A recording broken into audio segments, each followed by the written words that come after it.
Hace un mes que nos vimos, ¿ustedes se acuerdan de cuál fue la nueva serie que empezamos a enseñar? ¿Se acuerdan ustedes del tema? El ser inofendibles. Inofendibles. La enseñanza del día de hoy, espero no estarme equivocando con el nombre porque es un nombre algo que me acordó de hace muchos años. Espero no estarme equivocando con el nombre, pero la enseñanza del día de hoy está titulada Soy el elegido. Soy el elegido. ¿Sí? Hace un mes, cuando estábamos hablando y dando esta introducción de estar en la serie Inofendibles, dijimos que ese Inofendibles es casi como ese superpoder que nosotros podemos tener como cristianos, que me hace diferente a los demás, que de cierta manera me hace ser un reflejo de Dios. ¿Sí? Y dijimos que era como ese superpoder porque era algo súper complicado. El tener la capacidad de no ofendernos por nada. Es algo complicado. Pero es una de las maneras en las que yo reflejo a Jesús que está en mi corazón. ¿Sí? Y el cada día ser un poco más como Jesús es la tarea que usted y yo tenemos en medio de nuestra vida cristiana. Ese es nuestro ejemplo. ¿Sí?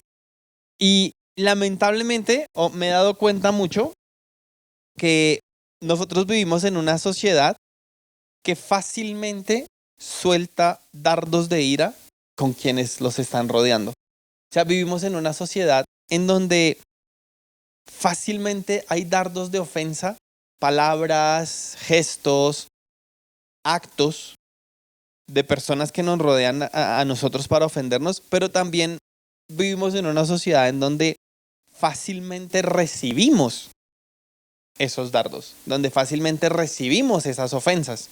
¿Sí? Entonces, habíamos hablado y una ofensa es un acto o un dicho que perjudica la honra, la fama, los derechos o los intereses de alguien. ¿Sí? También lo podemos decir como que una ofensa es como una humillación. Me está hiriendo o está lastimando mi dignidad. ¿Sí? Una ofensa es algo como les decía ahorita, que perjudica mi honra, como que me está haciendo sentir profundamente irrespetado. Me ofendí. ¿Sí? No sé si usted alguna vez ha utilizado esa expresión contra algo que alguien hizo contra usted. Y usted dice, es que perdóneme la expresión, estoy rabón. Estoy ofendido. Es que se metió con mi hijo. Uy, es que se metió con mi mamá. Es que se metió con algo que es para mí muy valioso y me lastima, me ofende. ¿Sí? Y me he dado cuenta que uno de los problemas más grandes que estamos enfrentando como seres humanos, como familias, como sociedades, es el manejo de la ira. ¿Qué cosas estamos permitiendo que nos ofendan? ¿Qué cosas estamos permitiendo que nos afecten?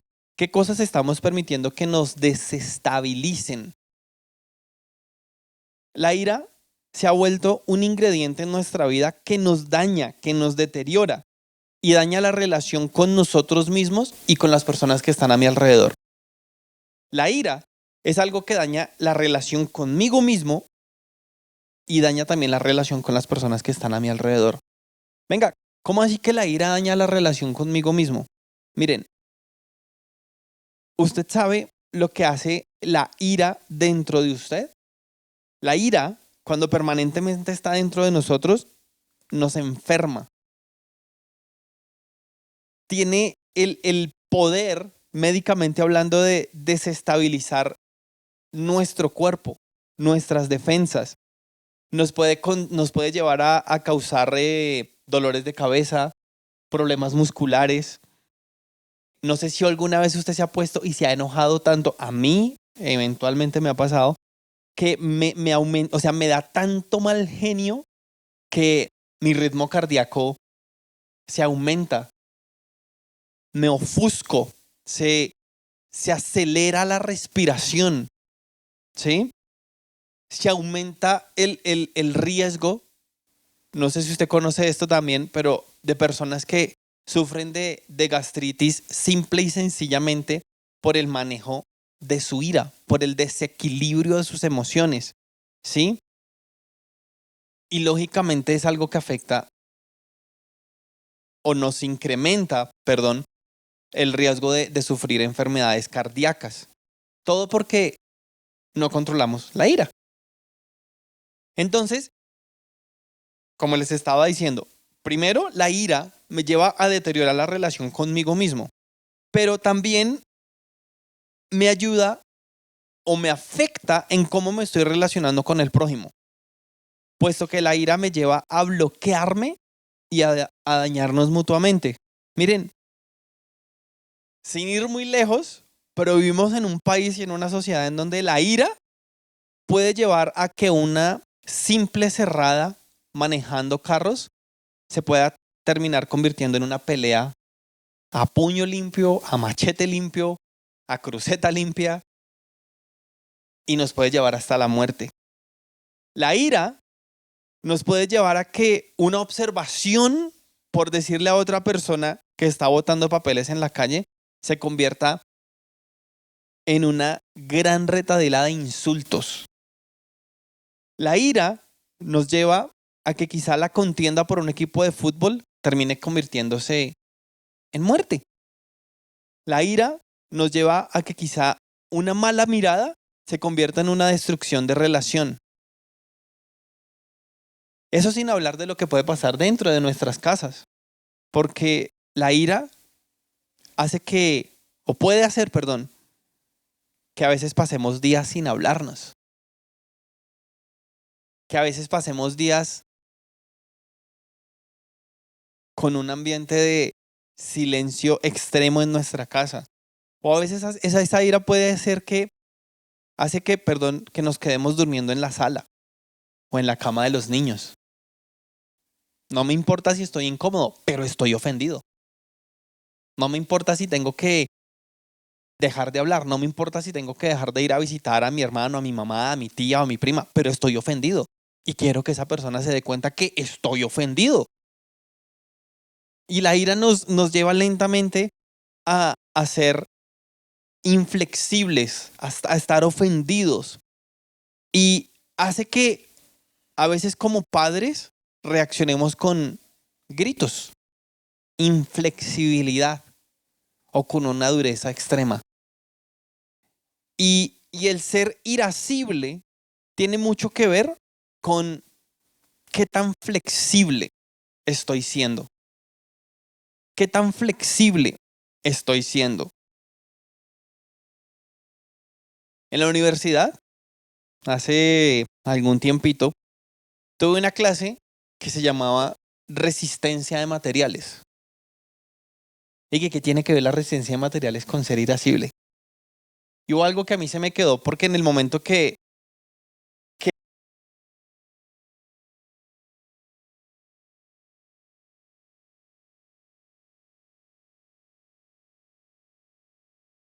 aprendí en esta clase de resistencia de materiales, a lo que se enfocaba esta clase dentro de muchas otras cosas más, era cada material que utilizamos dentro de la construcción tiene una resistencia específica, ¿sí? Y desafortunadamente, los materiales que más sufren en la construcción son aquellos que son más rígidos. Es decir, para que un material sea mayormente utilizado y para que un material sea útil y para que un material no se deteriore tan rápido, necesitamos que ese material sea flexible. Cuando a mí me explicaban esto, yo decía, pero ¿qué tan flexible es el concreto? Porque el concreto es el material que más utilizamos en nuestras casas y en nuestras construcciones. sea, ¿qué tan flexible es el concreto? Yo no puedo entender, yo no puedo comprender que el concreto sea flexible. No, no, el concreto tiene que ser rígido. Ese era mi raciocinio.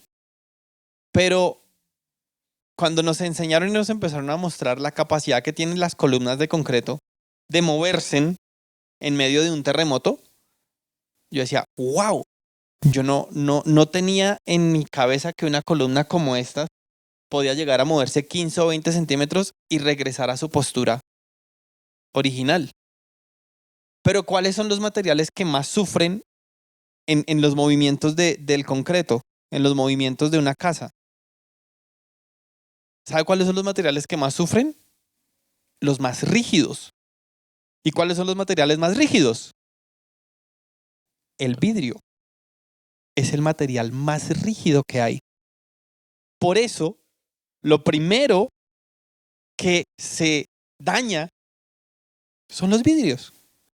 Y entonces decía, cada material tiene una cosa que se llama un rango flexible. ¿Qué es un rango flexible? Un rango flexible es lo que el material me permite. ¿Qué tanto me permite el material a mí que yo lo tuerza y que cuando yo lo suelte, él vuelva a su postura original? ¿Sí? Eso es el rango flexible de un material. Que cuando yo le aplique una fuerza, él permita que esa fuerza sea aplicada, pero que cuando yo la suelte, él vuelva a su postura original. Y cada material tiene un rango flexible distinto. Si yo agarro ahí excedí su rango flexible, porque ya lo rompí, ¿sí? Y cuando yo lo suelto, ya no va a regresar a su postura original. O lo pongo de esta otra manera. En el momento en el que se le cae a usted el celular al piso, ¿qué es lo primero que se le daña? ¿Porque está hecha de qué? Porque es lo menos flexible de su teléfono, ¿sí? Por eso cuando le ponemos carcasas por encima, ¿las carcasas de qué material son? De goma, de caucho, de plástico, porque la idea es que cuando ella se caiga tenga la capacidad de absorber o tenga la capacidad de decir, me golpearon, no importa, regreso, vuelvo, ¿sí? Pero con el vidrio no pasa eso. El vidrio, al ser un material tan rígido, o sea, si yo tuviera una regla de vidrio, ¿ustedes creen que podría hacer lo que estoy haciendo con esto? No puedo. Y si me esfuerzo por hacerlo, ¿qué va a pasar? La voy a romper. Porque la falta de flexibilidad, o voy a decirlo así, el ser inflexible me rompe más fácilmente. Pero ¿por qué les estoy diciendo esto en algo que les estoy hablando de ser inofendible? Porque cuando usted es inflexible en su actuar, cuando usted es inflexible en sus reglas, cuando usted no quiere dejar pasar nada por alto, eso lo puede llevar a romperse más fácilmente. El perdónenme la expresión, el pararnos en la raya siempre y decir, es que así soy yo, y usted sabe cómo soy yo, y usted sabe cómo me gustan las cosas a mí, y usted sabe que así es, y usted sabe que no se puede mover, esa dureza nos va a llevar a sufrir más en medio de la eventualidad y la cotidianidad de nuestra vida. ¿Saben? Desde mi punto de vista, uno de los mayores ejemplos de ser flexible o de ser inofendible para mí fue David. En 1 Samuel 18:11 dice que un espíritu malo de parte de Dios tomó a Saúl y él desvariaba en medio de la casa. David tocaba con su mano como otros días había venido tocando, y tenía Saúl la lanza en su mano. Miren esto. Y arrojó Saúl la lanza, diciendo, enclavaré a David a la pared. Pero David, ¿qué hizo? David lo evadió, lo esquivó 2 veces. David tuvo la capacidad de entender que venía una ofensa, ¿y qué hizo? No importa. Y regresó. David tuvo la capacidad de decir, ¿esa lanza viene para mí para dañarme? No, pero yo soy más fuerte, porque yo soy más grande y aquí me voy a quedar y no me va a romper. Y aquí me voy a quedar. Y la lanza lo hubiera golpeado y lo hubiera lastimado. Pero ¿cuál fue la decisión sabia de David? Me esquivo. Que la lanza pase. Que la ofensa pase. ¿Cuál era la intención con la que Saúl le estaba lanzando la lanza a David? ¿Era la intención de edificarlo? ¿Era la intención de fortalecerlo? No. O sea, es uno de los pocos actos que no podemos maquillar. No podemos decir, ay, es que fue un accidente, o es que, ay, no, lo estaba haciendo por molestar, o era una chanza, o no, es que ellos son súper amigos. No, o sea, la intención que tenía Saúl profundamente era destruir a David. Pero David tuvo la capacidad de esquivarlo. David tuvo la capacidad de ser inofendible. David tuvo la capacidad de ser flexible y moverse para luego regresar sin comprometer sus principios, sin comprometer lo que él era. Ser inofendible tiene que ver, con esa capacidad de ser flexible sin comprometer mi carácter, pero de ser flexible en aquellas cosas que yo sé que a la larga me van a lastimar a mí. Cuando usted se molesta con su familia, con sus hijos, con su cónyuge, ¿a quién está lastimando? Primero a usted. Es tan absurdo como decir que David se pudo haber quedado parado firme recibiendo el golpe para haber molestado a Saúl. ¿Qué generaba más incomodidad en el corazón de Saúl? ¿Que la lanza le hubiera golpeado o que la lanza hubiera errado? ¿Qué debo hacer yo con las ofensas que me lanzan los demás? Mire, David simplemente movía su cuerpo para evitar que esos dardos, que esas lanzas, que esas palabras, que ese daño que le estaban lanzando, que para David eran reales, no metafóricos, le hicieran daño. Y David movía su cuerpo porque no quería permitirse que le hicieran daño. Yo me pregunto, ¿qué hubiera sucedido si David hubiera enfrentado esa lanza con firmeza? ¿Qué hubiera sucedido si David se queda, perdónenme la expresión otra vez, parado en la raya a enfrentar esa lanza con firmeza? Creo que mínimo hubiera sido o cortado o lastimado, o de pronto hasta hubiera podido fallecer. Pero vamos a suponer que David tiene la capacidad de dejar pasar la lanza, pero se ofende. ¿Qué hubiera pasado si David se hubiera ofendido y hubiera reaccionado a esa molestia?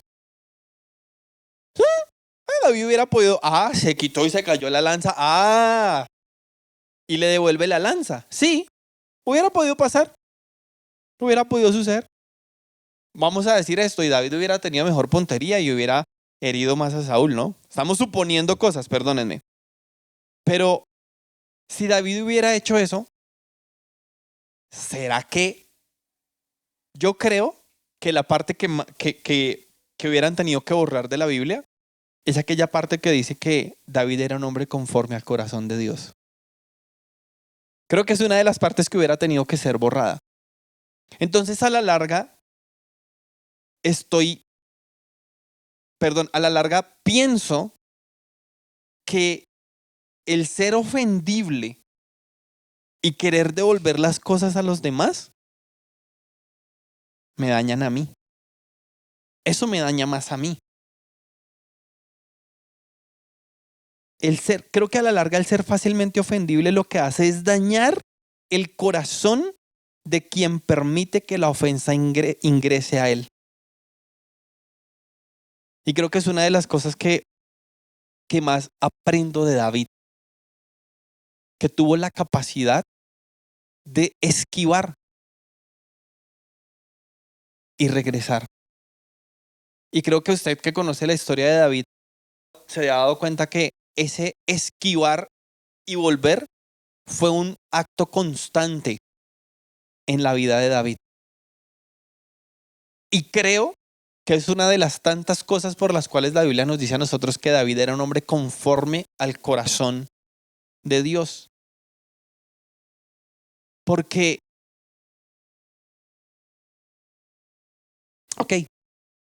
venga, ¿y por qué es tan importante el ser inofendible? Porque es una cosa tan pequeñita y tan, perdónenme que lo diga así, como tan tonta en medio de nuestra vida cristiana, el tener la capacidad de no ofendernos y pasar por alto las ofensas y no permitir que esas ofensas entren a mi corazón y se queden a vivir allí y modifiquen mi comportamiento. ¿Por qué es tan importante? ¿Por qué esto de ser inofendible es algo importante en medio de nuestro carácter cristiano? ¿Saben? Proverbios 18-19 dice: el hermano ofendido es más tenaz que una ciudad fuerte, y las contiendas de los hermanos son como cerrojos de alcázar. El hermano ofendido es más tenaz que una ciudad fuerte. El permanecer ofendidos, hay otras versiones que dicen: el hermano ofendido es más tenaz que una ciudad amurallada. O el hermano ofendido es más tenaz que una ciudad fortificada. ¿Usted sabe lo complicado que era? Ustedes, creo que algunos de ustedes alguna vez han ido o han visto las fotografías del fuerte de San Felipe en Cartagena. Antiguamente, o han escuchado la historia de cuando cayeron las murallas de Jericó, pero antiguamente, como eran tiempos de guerra, cada ciudad tenía alrededor de todo su perímetro de la ciudad, tenía unas murallas de 6, 8, 10 metros de alto, que eran también 10, 12 metros de ancho, que lo que hacía la muralla era impedir que el enemigo entrara, impedir que entrara. Y en los momentos de guerra las murallas se cerraban y nadie entraba, pero tampoco nadie salía. Entonces a veces los enemigos se quedaban situando las ciudades por fuera y diciendo: aquí nos vamos a quedar, vamos a ver para cuánto tiempo tienen provisión dentro de su ciudad. ¿Sí? Entonces las ciudades empezaron a desarrollar que en medio de las murallas, había espacios para agricultura, porque decían: si en algún momento nos van a cerrar por fuera, pues nosotros vamos a tener que tener lo necesario para vivir acá adentro. Animales, plantas, agua, etcétera, etcétera. Ahora, ¿por qué les estoy diciendo esto? Porque a lo que está comparando Proverbios a un hermano ofendido es a eso, a una ciudad amurallada, a una ciudad en donde difícilmente puede entrar algo. Una persona ofendida es una persona que se cierra a esa posibilidad de crecer y mejorar, creyendo que esa ofensa lo ha lastimado tanto que no quiero recibir nada más. Esa persona me ha lastimado tanto que ustedes no entienden el daño que él me hizo. Y mire, usted se puede sentar a explicarme que puede que yo esté mal, pero no lo voy a escuchar. Porque la ofensa lo que hace es cerrar esa posibilidad de entendimiento. ¿Sí? Y frena su crecimiento, frena la posibilidad de que algo nuevo ingrese, y es súper complicado el hacerlo cambiar de opinión. Por eso el ser inofendible, démosle la vuelta a esto, el ser inofendible es tener una característica que nos ayuda a crecer como seres humanos. El que usted tenga la capacidad de pasar por alto las ofensas de los demás es algo que te ayuda a crecer. Y mire lo que dice Proverbios 17:11, que es uno de los versículos que quizá más me gusta, pero más me cuesta trabajo aplicar. Proverbios 17:11. El que perdona la ofensa cultiva el amor, pero el que insiste en la ofensa divide a los amigos. ¿Y por qué les digo esto? Proverbios 17:11. Miren, pasar por alto una ofensa es una manera de decirle a las demás personas, te amo. Pasar por alto una ofensa, perdónenme que se lo repita, pero pasar por alto una ofensa es una manera de decirle a las demás personas, hey, te amo, sin decírselo verbalmente.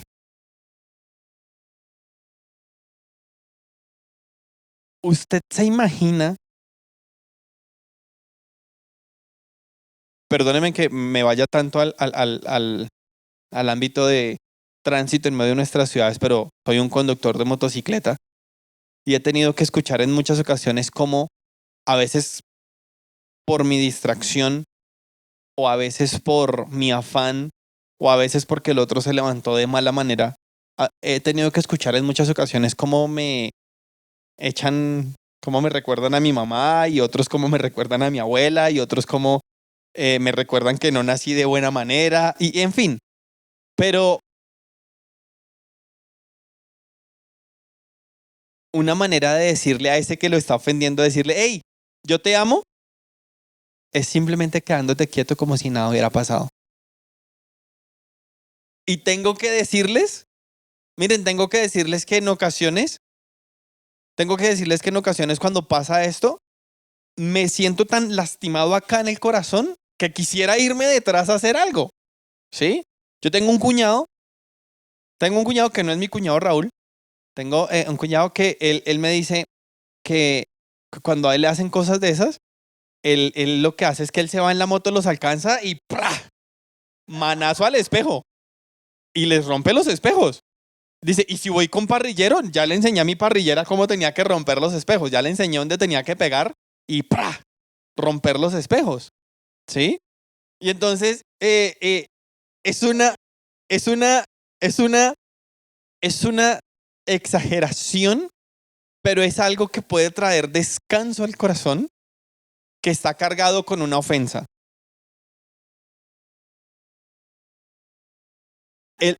Pero escúchenme bien esto.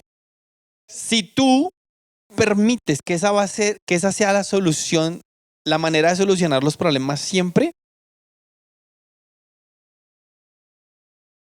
y, y me encontré otro versículo, decía, bueno, ¿y yo qué gano? O sea, ¿yo qué gano con estar gritándole a todo el mundo, te amo? Me dice, te amo, sí, ay, te amo, sí, ay, te amo.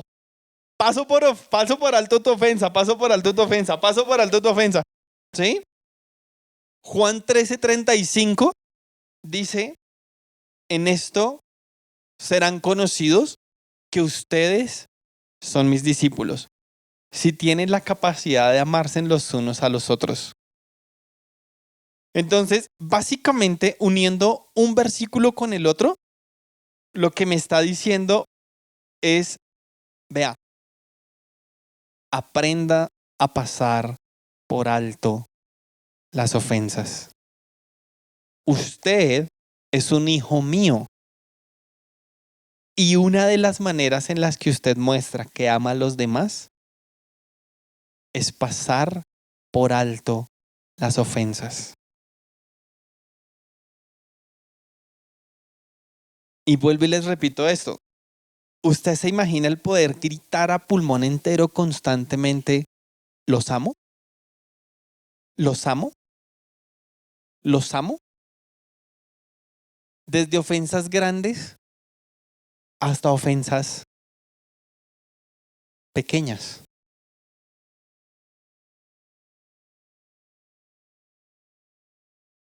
Miren, yo he tenido discusiones con mi esposa. He tenido discusiones porque han llegado momentos en donde me siento ofendido y no estoy dispuesto a pasar la ofensa por alto. Entonces llego y la reclamo. Y a ella no le gusta, entonces no le gustó y escalamos y discutimos. Y bueno, nosotros algo que tenemos es que como tenemos una cama tan grande, ninguno duerme fuera de la cama, sino que cada uno duerme en su esquina. Entonces, a veces nos ha pasado eso antes, ¿sí? Una de las cosas en las que hemos crecido como matrimonio es el poder decir, ven para acá, hablemos, ven para acá, hablemos. Pero no tengo que ser transparentes. En algunas ocasiones dijimos usted en su punta, yo en la mía. Y ya. Y la cama es tan grande que parecía que estábamos durmiendo solos. La verdad. Pero no, bueno, desde todos los 10 años que llevo de casa, una vez dormí en la cama de uno de mis hijos. Teníamos como, no sé, como 5 meses de matrimonio y peleamos feo y dormí para allá, dormí afuera y al otro día fuimos y hablamos y no, yo aguanté mucho frío y ella no, también. Entonces no lo vamos a volver a hacer nunca. Listo, ya sabemos que nunca volvemos a salir de la cama. Entonces 9 años y medio respetando el trato. Pero el pasar por alto una ofensa, a veces hay momentos en donde me he tenido que sentar a hablar con mi esposa en medio de las cosas y le digo, amor, es que me molesta esto, me molesta esto. Y mi esposa a veces me mira y me dice, esposo, tú haces cosas que a mí me molestan. Pero yo digo, ¿vale la pena pelear por eso? Y simplemente la paso por alto para que sigamos bien. Y cuando ella me dice eso, yo digo, ay, hijo de machica, Xiomara, en amor, sembrando ese amor, me pasa por alto las ofensas. Y yo he tenido también que, sembrando ese amor, pasar por alto cosas que a mí me molestan. Porque si insisto en la ofensa, lo que voy a hacer es generar molestia, dividir a los amigos. Miren, no me malinterpreten con lo que voy a decir. No me malinterpreten con lo que voy a decir, pero con muchos de ustedes que tenemos una relación cercana, hay cosas de ustedes que a veces me molestan. Pero Proverbios me ha enseñado que debo estar dispuesto a pasar por alto esa mirada mal, esa llegada tarde, ese sentir que no pensaron en mí al momento de comer, ese sentir que no estuvieron pendientes de mi esposa, algunas cosas que me molestan, pero soy yo. Y Proverbios me dice, si yo tengo la capacidad de pasar por alto sus ofensas, de una u otra manera les estoy diciendo, aunque no se los diga físicamente, pero les estoy diciendo, te amo, los amo, los amo. Porque espero, y es lo que me enseña Mateo 6:14. La otra cosa importante de ser inofendible, ¿sabe cuál es? Mateo 6:14 dice, porque si perdonan a otros sus ofensas, también los perdonará a ustedes su Padre Celestial. Miren, y creo que de lo más importante que me enseña la Biblia a mí de tener un corazón, inofendible, es que si yo tengo la capacidad de perdonar las ofensas de los demás, va a llegar un momento en donde tú vas a estar frente a Dios y Dios también va a perdonar las tuyas.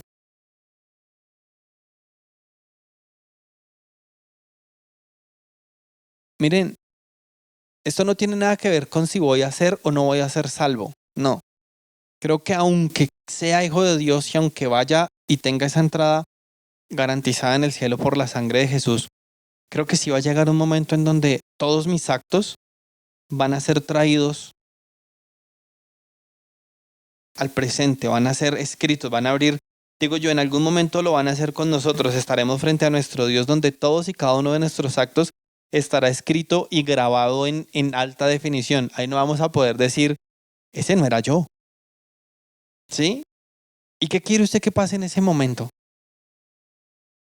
Miren, si yo soy como ese vidrio inflexible, que no le paso una a mis hijos, que no le paso una a mi pareja, que no le paso una a mi familia, que no le paso una a nadie, porque ese soy yo, y así tiene que hacerse en las cosas, en el momento en el que yo esté frente a Dios, va a decir, ok, compañero, su merced no quiso pasar ninguna, aquí están todas las suyas. Y a decir verdad, yo quiero mucho. Miren, de lo que yo más quiero que haga Dios en ese momento conmigo, ¿saben qué es? Yo quiero que Dios saque todo ese listado y me diga, Edwin, esto fue todo lo que tú hiciste, pero que me mire y me abrace y me diga, tranquilo. Eso es lo que yo quiero que hagan conmigo. Entonces, cuando yo veo que mi esposa hace algo que a mí no me gusta, lo que yo debo ir a hacer con mi esposa es ir a agarrarla y abrazarla y decirle, tranquila. Que cuando cada uno de ustedes haga algo que no me guste, el poder ir donde ustedes están, abrazarlos y decirles, tranquilo, quiero pasar por alto, porque quiero que pasen por alto lo mío. Y aquí no es que Dios sea tolerante al pecado, no. Pero su palabra dice, si ustedes perdonan a otros, también Dios los perdonará a ustedes. Yo, según lo que yo veo, lo que sucederá en ese momento será lo mismo que yo haga con quienes me rodean, si tengo la capacidad de perdonar. Ahora, eh, ¿saben por qué esta enseñanza la llamé Soy el elegido? Porque una de las películas que trae a mi mente esta frase es Matrix. Y la escena icónica de Matrix fue esa escena cuando está el agente en la terraza y saca su arma y pa, pa, pa, pa. No sé cuántos disparos hace contra Neo y lo que Neo hace es me voy para atrás, esquivando, porque ese quiero ser yo. Yo no quiero que ninguna ofensa me golpee. Yo quiero poder tener la capacidad de mirar en amor al que está haciendo algo para ofenderme, incluso cuando ese alguien es familia mía.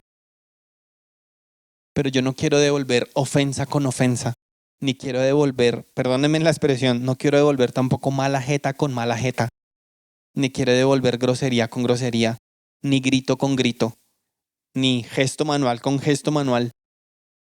No, yo quiero poder ser inofendible. Y, ¿saben? Como les decía hace un momento,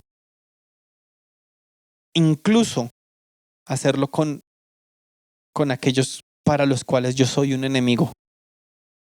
Porque creo que una de las cosas que más puede molestar en el corazón de alguien que te quiere ver mal es ver que no lo está logrando. Yo no sé qué generó en el corazón de Saúl, pero veo que su corazón terminó tan destruido que terminó quitándose la vida en medio de una batalla solo, porque él permitió que la ofensa se quedara a vivir dentro de él. Pero en cambio puedo ver lo que sucedió con David. El tener un corazón que pase por alto la ofensa es necesario. El ser inofendible te ayuda a crecer, te ayuda a amar a los demás y te ayuda a tener un mejor futuro. No sé qué tan rígido esté su corazón, pero anhelo que su corazón no sea de vidrio. Anhelo que sus reglas y sus normas no sean tan poco flexibles que a la larga vaya a ser usted el que más termine lastimado. Un poco de flexibilidad para esquivar no nos hace daño. Un poco de flexibilidad para mostrar amor no nos hace daño. El tener la capacidad de pasar las ofensas por alto no nos hace daño. Eso es tener un corazón inofendible. No sé cómo está su corazón. No sé qué tan parado en la raya cree usted que tiene que estar siempre. Pero debo aprender a perdonar, a pasar por alto, a decir te amo, aun cuando el otro me quiere ver mal. Pero tengo que aprender a decir te amo, a ser inofendible. Que quizás si se molestan conmigo es porque no me pueden ver molesto. Es porque mi rango de tolerancia a la ofensa es muy alto. Que yo no sea de esos que, como a veces decimos, es que este se prende hasta jugando tapita. Que puedan decir de mí, difícilmente lo he visto ofendido. Difícilmente lo he visto molesto. Difícilmente he visto a esta persona ofendida. Y no que seamos fácilmente detonantes, rígidos, porque a la larga vamos a terminar rotos. Muy rotos. Después de un huracán y de un tornado, los árboles que pretenden mantenerse rígidos son los que más sufren. Pero las palmeras que tienen la capacidad de ser flexibles son las que después de la prueba vuelven y se levantan. ¿Qué les parece si oramos?